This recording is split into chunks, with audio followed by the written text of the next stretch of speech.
السلام عليكم ورحمة الله تعالى وبركاته. متابعي القناة الكرام ومحبي كرة القدم، قدم لكم موعد مباراة الجزائر وتوجو والقنوات الناقلة والمعلقين، وذلك في إطار مباراة كأس العالم الجولة الثالثة. تقام المباراة اليوم الخميس 10 أكتوبر 2024. تذاع المباراة في تمام الساعة 10 بتوقيت مصر والسعودية والعراق وسوريا وفلسطين والأردن واليمن، وفي تمام الساعة 11 بتوقيت الإمارات وعمان، وفي تمام الساعة 8 بتوقيت تونس والجزائر والمغرب.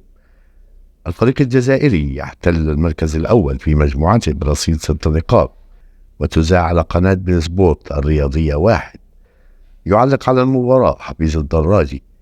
تمنياتي للفريق الجزائري بالفوز، وما تنسوش تقولوا لنا في التعليقات توقعاتكم حول نتيجة المباراة، وما تنسوش الاشتراك ليصلكم كل جديد من مواعيد المباريات العربية والعالمية. شكرا لكم والسلام عليكم ورحمة الله تعالى وبركاته.